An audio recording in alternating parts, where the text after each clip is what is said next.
راغلی یو موږ د پي ټي آی جلسې دپاره خو دا به نه وایو چې موږ د پي ټي آی دپاره راغلي یو موږ به دا خبره کوو چې نن موږ پاکستان دپاره راغلي یو څنګه چې 1947 کې خلک راوتي وو پاکستان دپاره نن هم موږ غلامان یو دې غلامي د ازادي دپاره موږ راغلي یو چې موږ آزاد شو زه خپلې میندو خویندو ته ریکویسټ کوم چې لازمي دې جلسې دپاره راشي سپریټ دی د سیف دی دی او راشي او دلته کنټریبیوټ کړي دا پي ټي آی دپاره نه ده د پاکستان دپاره د پاکستان دپاره راوځي خپل نسلونو دپاره راوځي خپل راتلونکي نسل دپاره راوځي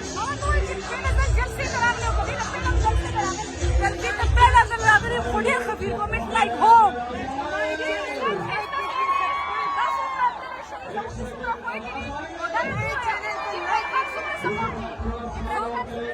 عمران خان بات کې راځي پاکستان پیله راځي عمران خان واحد کس دی چې د پاکستان خبره کوي د خپل ذات خبره شاته کوي عمران خان سپورट کول دا صرف پاکستان سپورट کول اس چینل کو لائک کیجیے بیل کا آئکن دبانا مت بھولیے هغې ته دا پیغام ورکول غواړم که تاسو ته اجازت نشته د راتلو خو د ستاسو طاقت د ستاسو ووټ کې دی د ستاسو یو ووټ ډېر اهمیت لري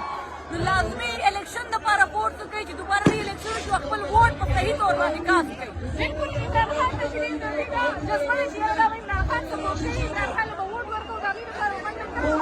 او د هغې لپاره به خپله جذبه چې دی هغه بلکل برقرار ساتي ډېرې زیاته مهرباني خوشحاله اوسئ